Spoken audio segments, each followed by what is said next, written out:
Chapter 12. Dr. Seward's Diary, September 18th. I drove at once to Hillingham and arrived early. Keeping my cab at the gate, I went up the avenue alone. I knocked gently and rang as quietly as possible, for I feared to disturb Lucy or her mother, and hoped to only bring a servant to the door. After a while, finding no response, I knocked and rang again, still no answer. I cursed the laziness of the servants that they should lie abed at such an hour, for it was now 10 o'clock, and so rang and knocked again, but more impatiently, but still without response. Hitherto I had blamed only the servants, but now a terrible fear began to assail me. Was this desolation but another link in the chain of doom which seemed drawing tight round us? Was it indeed a house of death to which I had come, too late? I know that minutes, even seconds of delay, might mean hours of danger to Lucy, if she had had again one of those frightful relapses, and I went round the house to try if I could find by chance an entry anywhere. I could find no means of ingress. Every window and door was fastened and locked, and I returned baffled to the porch. As I did so, I heard the rapid pit-pat of a swiftly driven horse's feet. They stopped at the gate, and a few seconds later I met Van Helsing running up the avenue. When he saw me, he gasped out, "Then it was you, and just arrived. How is she? Are we too late? Did you not get my telegram?" I answered as quickly and coherently as I could that I had only got his telegram early in the morning, and had not a minute in coming here, and that I could not make any one in the house hear me. He paused and raised his hat as he said solemnly, "Then I fear we are too late. God's will be done." With his usual recuperative energy, he went on, "Come. If there be no way open to get in, we must make one. Time is all in all to us now." We went round to the back of the house, where there was a kitchen window. The professor took a small surgical saw from his case, and handing it to me, pointed to the iron bars which guarded the window. I attacked them at once and had very soon cut through 3 of them. Then with a long, thin knife we pushed back the fastening of the sashes and opened the window. I helped the professor in, and followed him. There was no one in the kitchen or in the servants' rooms, which were close at hand. We tried all the rooms as we went along, and in the dining room, dimly lit by rays of light through the shutters, found 4 servant women lying on the floor. There was no need to think them dead, for their stertorous breathing and the acrid smell of laudanum in the room left no doubt as to their condition. Van Helsing and I looked at each other, and as we moved away he said, "We can attend to them later." Then we ascended to Lucy's room. For an instant or two we paused at the door to listen, but there was no sound that we could hear. With white faces and trembling hands, we opened the door gently, and entered the room. How shall I describe what we saw? On the bed lay 2 women, Lucy and her mother. The latter lay farthest in, and she was covered with a white sheet, the edge of which had been blown back by the draught through the broken window, showing the drawn, white face, with a look of terror fixed upon it. By her side lay Lucy, with face white and still more drawn. The flowers, which had been round her neck, we found upon her mother's bosom, and her throat was bare, showing the 2 little wounds which we had noticed before, but looking horribly white and mangled.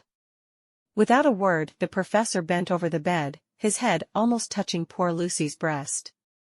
Then he gave a quick turn of his head, as of one who listens, and leaping to his feet, he cried out to me, "It is not yet too late. Quick! Quick! Bring the brandy!"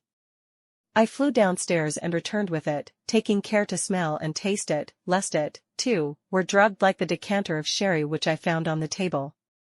The maids were still breathing, but more restlessly, and I fancied that the narcotic was wearing off. I did not stay to make sure, but returned to Van Helsing.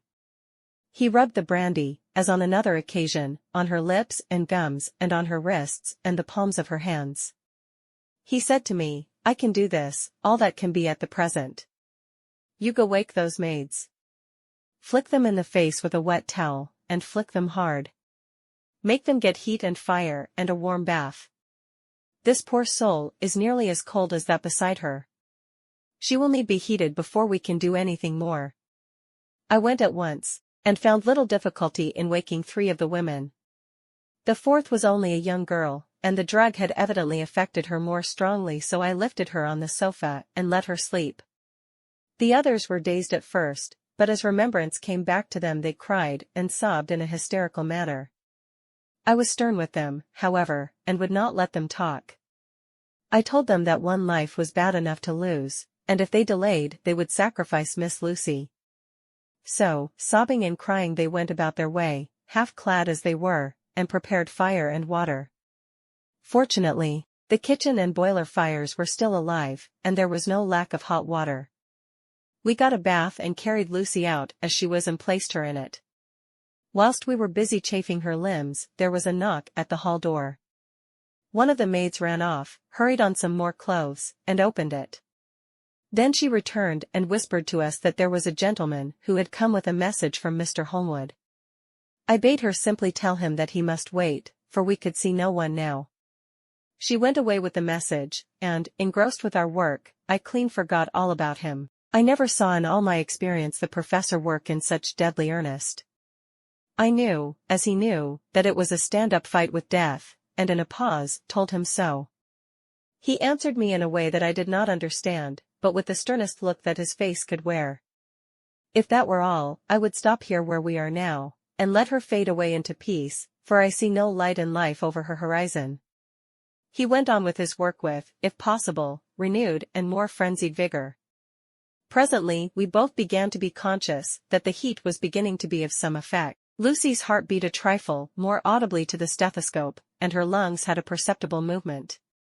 Van Helsing's face almost beamed, and as we lifted her from the bath and rolled her in a hot sheet to dry her he said to me, "The first gain is ours. Check to the king." We took Lucy into another room, which had by now been prepared, and laid her in bed and forced a few drops of brandy down her throat.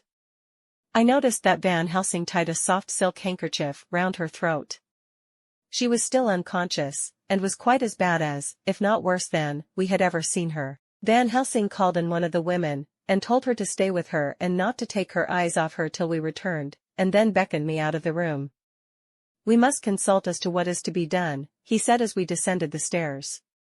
In the hall, he opened the dining-room door, and we passed in, he closing the door carefully behind him. The shutters had been opened, but the blinds were already down, with that obedience to the etiquette of death which the British woman of the lower classes always rigidly observes. The room was, therefore, dimly dark. It was, however, light enough for our purposes. Van Helsing's sternness was somewhat relieved by a look of perplexity. He was evidently torturing his mind about something, so I waited for an instant, and he spoke. "What are we to do now? Where are we to turn for help? We must have another transfusion of blood, and that soon, or that poor girl's life won't be worth an hour's purchase. You are exhausted already. I am exhausted too. I fear to trust those women, even if they would have courage to submit. What are we to do for someone who will open his veins for her? What's the matter with me, anyhow?" The voice came from the sofa across the room, and its tones brought relief and joy to my heart, for they were those of Quincy Morris. Van Helsing started angrily at the first sound, but his face softened and a glad look came into his eyes as I cried out, "Quincy Morris," and rushed towards him with outstretched hands. "What brought you here?" I cried as our hands met. "I guess art is the cause." He handed me a telegram. "Have not heard from Seward for 3 days, and am terribly anxious. Cannot leave. Father still in same condition. Send me word how Lucy is. Do not delay. Holmwood." I think I came just in the nick of time. "You know you have only to tell me what to do." Van Helsing strode forward, and took his hand, looking him straight in the eyes as he said, "A brave man's blood is the best thing on this earth when a woman is in trouble. You're a man, and no mistake. Well, the devil may work against us for all he's worth, but God sends us men when we want them." Once again we went through that ghastly operation. I have not the heart to go through with the details. Lucy had got a terrible shock and it told on her more than before, for though plenty of blood went into her veins, her body did not respond to the treatment as well as on the other occasions. Her struggle back into life was something frightful to see and hear. However, the action of both heart and lungs improved, and Van Helsing made a subcutaneous injection of morphia, as before, and with good effect. Her faint became a profound slumber. The professor watched whilst I went downstairs with Quincy Morris, and sent one of the maids to pay off one of the cabmen who were waiting. I left Quincy lying down after having a glass of wine, and told the cook to get ready a good breakfast.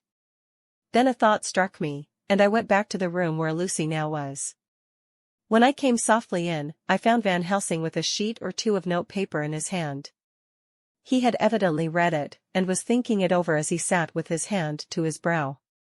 There was a look of grim satisfaction in his face, as of one who has had a doubt solved. He handed me the paper saying only, "It dropped from Lucy's breast when we carried her to the bath." When I had read it, I stood looking at the professor, and after a pause asked him, "In God's name, what does it all mean? Was she, or is she, mad, or what sort of horrible danger is it?" I was so bewildered that I did not know what to say more. Van Helsing put out his hand and took the paper, saying, "Do not trouble about it now. Forget it for the present. You shall know and understand it all in good time, but it will be later. And now what is it that you came to me to say?" This brought me back to fact, and I was all myself again. "I came to speak about the certificate of death. If we do not act properly and wisely, there may be an inquest, and that paper would have to be produced. I am in hopes that we need have no inquest, for if we had it would surely kill poor Lucy, if nothing else did. I know, and you know, and the other doctor who attended her knows, that Mrs. Westenra had disease of the heart, and we can certify that she died of it. Let us fill up the certificate at once, and I shall take it myself to the registrar and go on to the undertaker." "Good, oh my friend John. Well thought of.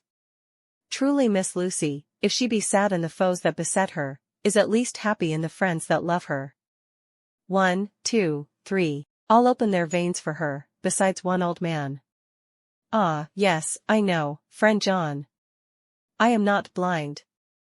I love you all the more for it. Now go."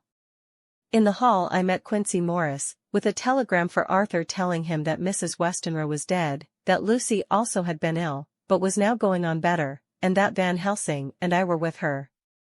I told him where I was going, and he hurried me out, but as I was going said, "When you come back, Jack, may I have 2 words with you all to ourselves?" I nodded in reply and went out. I found no difficulty about the registration, and arranged with the local undertaker to come up in the evening to measure for the coffin and to make arrangements. When I got back Quincy was waiting for me. I told him I would see him as soon as I knew about Lucy, and went up to her room. She was still sleeping, and the professor seemingly had not moved from his seat at her side. From his putting his finger to his lips, I gathered that he expected her to wake before long and was afraid of forestalling nature. So I went down to Quincy and took him into the breakfast room, where the blinds were not drawn down, and which was a little more cheerful, or rather less cheerless, than the other rooms. When we were alone, he said to me, "Jack Seward, I don't want to shove myself in anywhere where I've no right to be, but this is no ordinary case. You know I loved that girl and wanted to marry her, but although that's all past and gone, I can't help feeling anxious about her all the same. What is it that's wrong with her?" The Dutchman, and a fine old fellow he is, I can see that, said that time you 2 came into the room, that you must have another transfusion of blood, and that both you and he were exhausted. Now I know well that you medical men speak in camera, and that a man must not expect to know what they consult about in private. But this is no common matter, and whatever it is, I have done my part. Is not that so? That's so, I said, and he went on. I take it that both you and Van Helsing had done already what I did today. Is not that so? That's so. And I guess Art was in it too. When I saw him 4 days ago down at his own place, he looked queer. I have not seen anything pulled down so quick since I was on the Pampas and had a mare that I was fond of go to grass all in a night. One of those big bats that they call vampires had got at her in the night, and what with his gorge and the vein left open, there wasn't enough blood in her to let her stand up, and I had to put a bullet through her as she lay. Jack, if you may tell me without betraying confidence, Arthur was the first, is not that so? As he spoke, the poor fellow looked terribly anxious. He was in a torture of suspense regarding the woman he loved, and his utter ignorance of the terrible mystery which seemed to surround her intensified his pain. His very heart was bleeding, and it took all the manhood of him, and there was a royal lot of it, too, to keep him from breaking down. I paused before answering, for I felt that I must not betray anything which the professor wished kept secret, but already he knew so much, and guessed so much, that there could be no reason for not answering, so I answered in the same phrase. That's so. And how long has this been going on? About 10 days. 10 days. Then I guess, Jack Seward, that poor pretty creature that we all love has had put into her veins, within that time, the blood of 4 strong men. Man alive, her whole body wouldn't hold it. Then coming close to me, he spoke in a fierce half-whisper. What took it out? I shook my head. That, I said, is the crux. Van Helsing is simply frantic about it, and I am at my wit's end. I can't even hazard a guess. There has been a series of little circumstances which have thrown out all our calculations as to Lucy being properly watched. But these shall not occur again. Here we stay until all be well, or ill. Quincy held out his hand. Count me in, he said. You and the Dutchman will tell me what to do, and I'll do it. When she woke late in the afternoon, Lucy's first movement was to feel in her breast, and to my surprise, produced the paper which Van Helsing had given me to read. The careful professor had replaced it where it had come from, lest on waking she should be alarmed. Her eyes then lit on Van Helsing and on me too, and gladdened. Then she looked round the room, and seeing where she was, shuddered. She gave a loud cry, and put her poor thin hands before her pale face. We both understood what was meant, that she had realized to the full her mother's death. So we tried what we could to comfort her. Doubtless sympathy eased her somewhat, but she was very low in thought and spirit, and wept silently and weakly for a long time. We told her that either or both of us would now remain with her all the time, and that seemed to comfort her.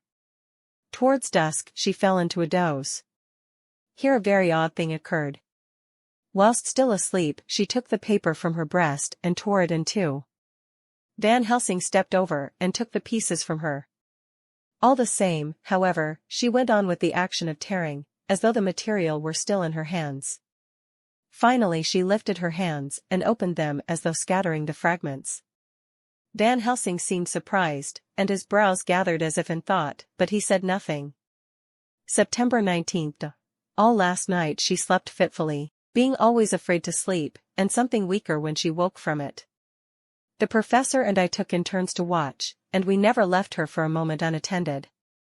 Quincy Morris said nothing about his intention, but I knew that all night long he patrolled round and round the house. When the day came, its searching light showed the ravages in poor Lucy's strength. She was hardly able to turn her head, and the little nourishment which she could take seemed to do her no good. At times she slept, and both Van Helsing and I noticed the difference in her, between sleeping and waking. Whilst asleep she looked stronger, although more haggard, and her breathing was softer. Her open mouth showed the pale gums drawn back from the teeth, which looked positively longer and sharper than usual. When she woke the softness of her eyes evidently changed the expression, for she looked her own self, although a dying one. In the afternoon she asked for Arthur, and we telegraphed for him. Quincy went off to meet him at the station. When he arrived it was nearly 6 o'clock, and the sun was setting full and warm, and the red light streamed in through the window and gave more color to the pale cheeks. When he saw her, Arthur was simply choking with emotion, and none of us could speak. In the hours that had passed, the fits of sleep, or the comatose condition that passed for it, had grown more frequent, so that the pauses when conversation was possible were shortened. Arthur's presence, however, seemed to act as a stimulant. She rallied a little, and spoke to him more brightly than she had done since we arrived. He too pulled himself together, and spoke as cheerily as he could, so that the best was made of everything. It is now nearly 1 o'clock, and he and Van Helsing are sitting with her. I am to relieve them in a quarter of an hour, and I am entering this on Lucy's phonograph. Until 6 o'clock they are to try to rest. I fear that tomorrow will end our watching, for the shock has been too great. The poor child cannot rally. God help us all. Letter Mina Harker to Lucy Westenra, unopened by her, September 17th. My dearest Lucy, it seems an age since I heard from you, or indeed since I wrote. You will pardon me, I know, for all my faults when you have read all my budget of news. Well, I got my husband back all right. When we arrived at Exeter, there was a carriage waiting for us, and in it, though he had an attack of gout, Mr. Hawkins. He took us to his house, where there were rooms for us all nice and comfortable, and we dined together. After dinner Mr. Hawkins said, "My dears, I want to drink your health and prosperity, and may every blessing attend you both. I know you both from children, and have, with love and pride, seen you grow up. Now I want you to make your home here with me. I have left to me neither chick nor child. All are gone, and in my will I have left you everything." I cried, "Lucy dear," as Jonathan and the old man clasped hands. Our evening was a very, very happy one. So here we are, installed in this beautiful old house, and from both my bedroom and the drawing room I can see the great elms of the cathedral close, with their great black stems standing out against the old yellow stone of the cathedral, and I can hear the rooks overhead cawing and chattering and gossiping all day, after the manner of rooks and humans. I am busy, I need not tell you, arranging things and housekeeping. Jonathan and Mr. Hawkins are busy all day, for now that Jonathan is a partner, Mr. Hawkins wants to tell him all about the clients. How is your dear mother getting on? I wish I could run up to town for a day or two to see you, dear, but I dare not go yet, with so much on my shoulders, and Jonathan wants looking after still.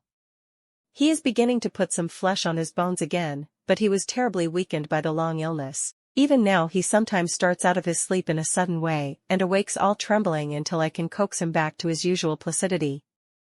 However, thank God, these occasions grow less frequent as the days go on, and they will in time pass away altogether, I trust. And now I have told you my news, let me ask yours. When are you to be married, and where, and who is to perform the ceremony, and what are you to wear, and is it to be a public or private wedding?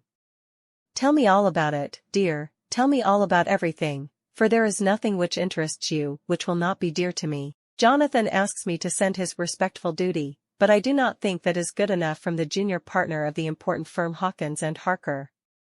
And so, as you love me, and he loves me, and I love you with all the moods and tenses of the verb, I send you simply his love instead. Goodbye, my dearest Lucy, and blessings on you. Yours, Mina Harker. Report from Patrick Hennessy, MD, MRCSLK, QCPI, etc., to John Seward, MD. September 20th. My dear sir, in accordance with your wishes, I enclose report of the conditions of everything left in my charge. With regard to patient Renfield, there is more to say. He has had another outbreak, which might have had a dreadful ending, but which, as it fortunately happened, was unattended with any unhappy results.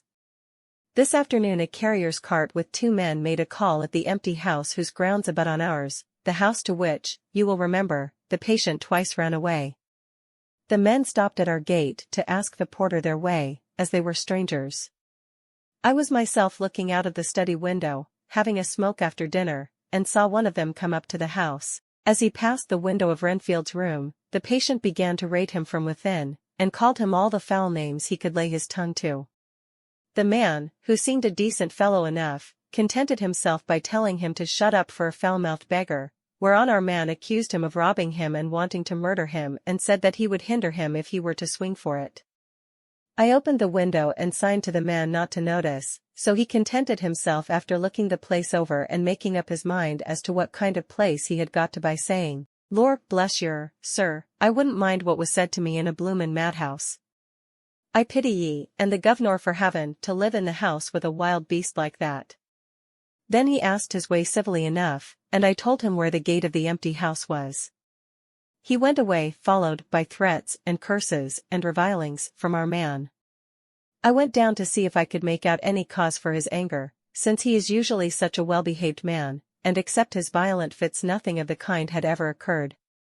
I found him, to my astonishment, quite composed and most genial in his manner. I tried to get him to talk of the incident, but he blandly asked me questions as to what I meant, and led me to believe that he was completely oblivious of the affair. It was, I am sorry to say, however, only another instance of his cunning, for within half an hour I heard of him again. This time he had broken out through the window of his room, and was running down the avenue. I called to the attendants to follow me, and ran after him, for I feared he was intent on some mischief. My fear was justified when I saw the same cart which had passed before coming down the road, having on it some great wooden boxes. The men were wiping their foreheads, and were flushed in the face, as if with violent exercise. Before I could get up to him, the patient rushed at them, and pulling one of them off the cart, began to knock his head against the ground. If I had not seized him just at the moment, I believe he would have killed the man there and then. The other fellow jumped down and struck him over the head with the butt end of his heavy whip. It was a horrible blow, but he did not seem to mind it, but seized him also, and struggled with the three of us, pulling us to and fro as if we were kittens. You know, I am no lightweight, and the others were both burly men. At first, he was silent in his fighting, but as we began to master him, and the attendants were putting a straight waistcoat on him, he began to shout, "I'll frustrate them. They shan't rob me. They shan't murder me, by inches. I'll fight for my lord and master," and all sorts of similar incoherent ravings. It was with very considerable difficulty that they got him back to the house and put him in the padded room. One of the attendants, Hardy, had a finger broken. However, I set it all right, and he is going on well. The two carriers were at first loud in their threats of actions for damages, and promised to rain all the penalties of the law on us. Their threats were, however, mingled with some sort of indirect apology for the defeat of the two of them by a feeble madman. They said that if it had not been for the way their strength had been spent in carrying and raising the heavy boxes to the cart, they would have made short work of him. They gave as another reason for their defeat the extraordinary state of drought to which they had been reduced by the dusty nature of their occupation and the reprehensible distance from the scene of their labors of any place of public entertainment. I quite understood their drift, and after a stiff glass of strong grog, or rather more of the same, and with each a sovereign in hand, they made light of the attack, and swore that they would encounter a worse madman any day for the pleasure of meeting so bloomin' good a bloke as your correspondent. I took their names and addresses, in case they might be needed. They are as follows: Jack Smollett, of Dudding's Rents, King George's Road, Great Walworth, and Thomas Snelling, Peter Farley's Row, Guide Court, Bethnal Green. They are both in the employment of Harris and Sons, Moving and Shipment Company, Orange Masters Yard, Soho. I shall report to you any matter of interest occurring here, and shall wire you at once if there is anything of importance. Believe me, dear sir, yours faithfully, Patrick Hennessy. Letter, Mina Harker to Lucy Westenra, unopened by her, September 18th. My dearest Lucy, such a sad blow has befallen us. Mr. Hawkins has died very suddenly. Some may not think it so sad for us, but we had both come to so love him that it really seems as though we had lost a father. I never knew either father or mother, so that the dear old man's death is a real blow to me. Jonathan is greatly distressed. It is not only that he feels sorrow, deep sorrow, for the dear, good man who has befriended him all his life, and now at the end has treated him like his own son and left him a fortune which to people of our modest bringing up is wealth beyond the dream of avarice, but Jonathan feels it on another account. He says the amount of responsibility which it puts upon him makes him nervous. He begins to doubt himself. I try to cheer him up, and my belief in him helps him to have a belief in himself, but it is here that the grave shock that he experienced tells upon him the most. Oh, it is too hard that a sweet, simple, noble, strong nature such as his, a nature which enabled him by our dear, good friend's aid to rise from clerk to master in a few years, should be so injured that the very essence of its strength is gone. Forgive me, dear, if I worry you with my troubles in the midst of your own happiness, but Lucy dear, I must tell someone, for the strain of keeping up a brave and cheerful appearance to Jonathan tries me, and I have no one here that I can confide in. I dread coming up to London, as we must do that day after tomorrow, for poor Mr. Hawkins left in his will that he was to be buried in the grave with his father. As there are no relations at all, Jonathan will have to be chief mourner. I shall try to run over to see you, dearest, if only for a few minutes. Forgive me for troubling you. With all blessings, your loving Mina Harker. Dr. Seward's Diary, September 20th. Only resolution and habit can let me make an entry tonight. I am too miserable, too low-spirited, too sick of the world and all in it, including life itself, that I would not care if I heard this moment the flapping of the wings of the angel of death. And he has been flapping those grim wings to some purpose of late, Lucy's mother and Arthur's father, and now. Let me get on with my work. I duly relieved Van Helsing in his watch over Lucy. We wanted Arthur to go to rest also, but he refused at first. It was only when I told him that we should want him to help us during the day, and that we must not all break down for want of rest, lest Lucy should suffer, that he agreed to go. Van Helsing was very kind to him. "Come, my child," he said. "Come with me. You are sick and weak, and have had much sorrow and much mental pain, as well as that tax on your strength that we know of. You must not be alone, for to be alone is to be full of fears and alarms. Come to the drawing-room, where there is a big fire, and there are 2 sofas. You shall lie on one, and I on the other, and our sympathy will be comfort to each other, even though we do not speak, and even if we sleep." Arthur went off with him, casting back a longing look on Lucy's face, which lay in her pillow, almost whiter than the lawn. She lay quite still, and I looked around the room to see that all was as it should be.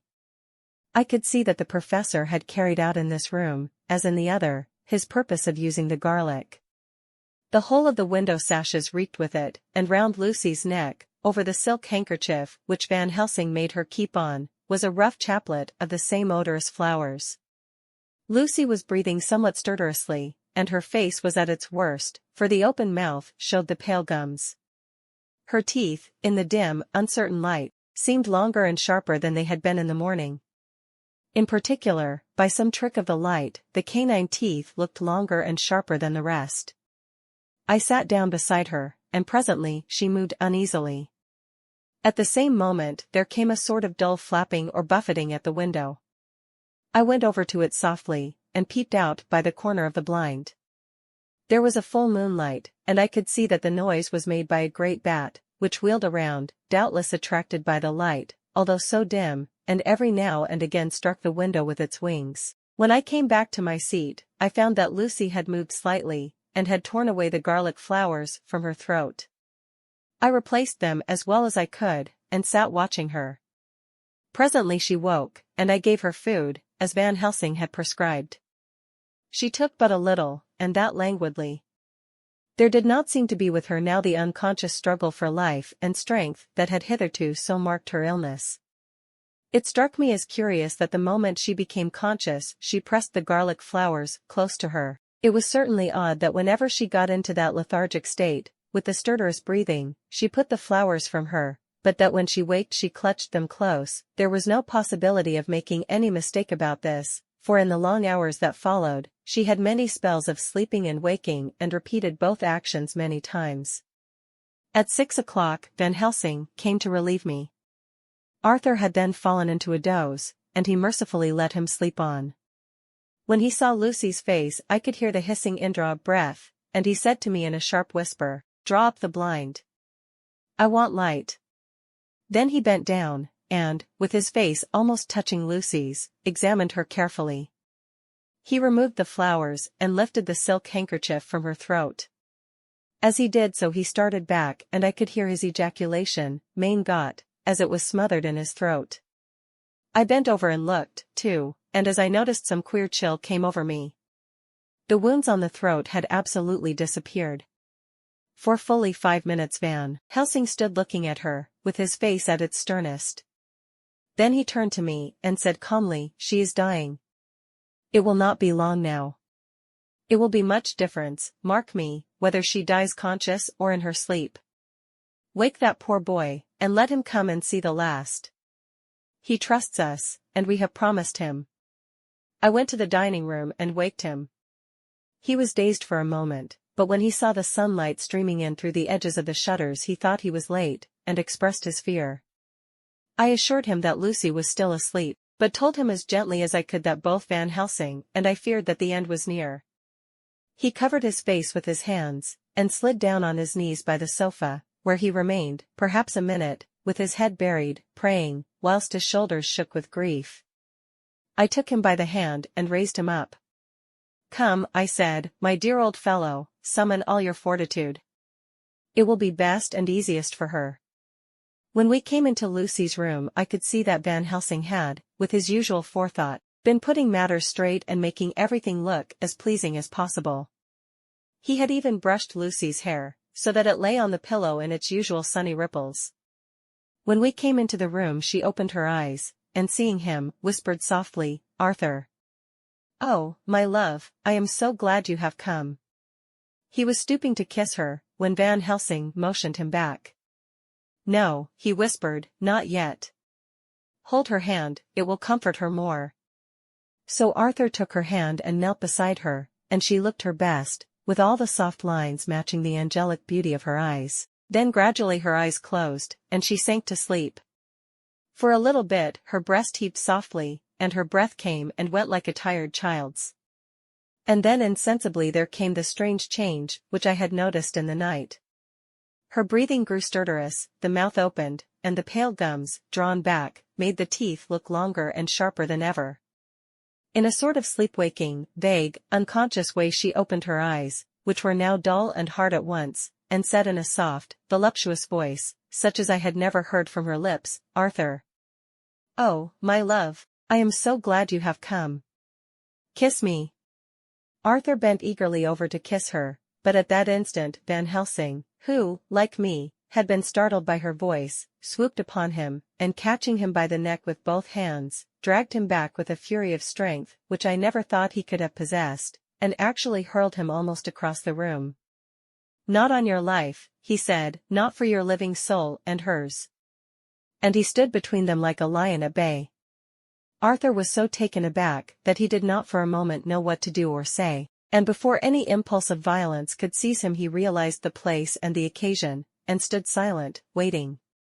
I kept my eyes fixed on Lucy, as did Van Helsing, and we saw a spasm as of rage flit like a shadow over her face. The sharp teeth clamped together. Then her eyes closed, and she breathed heavily. Very shortly after she opened her eyes in all their softness, and putting out her poor, pale, thin hand, took Van Helsing's great brown one, drawing it close to her, she kissed it.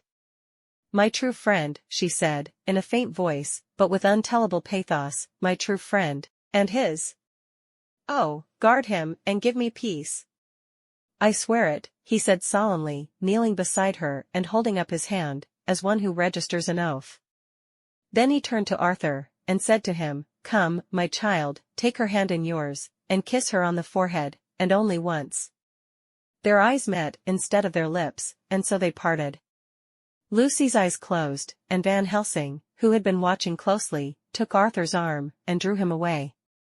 And then Lucy's breathing became stertorous again, and all at once it ceased. "It is all over," said Van Helsing. "She is dead." I took Arthur by the arm, and led him away to the drawing-room, where he sat down, and covered his face with his hands, sobbing in a way that nearly broke me down to see. I went back to the room, and found Van Helsing looking at poor Lucy, and his face was sterner than ever. Some change had come over her body.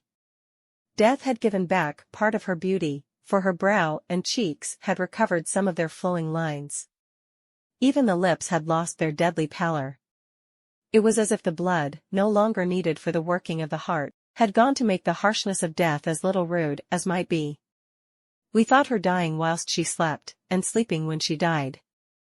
I stood beside Van Helsing, and said, "Ah well, poor girl, there is peace for her at last. It is the end." He turned to me, and said with grave solemnity, "Not so, alas. Not so. It is only the beginning." When I asked him what he meant, he only shook his head and answered, "We can do nothing as yet. Wait and see."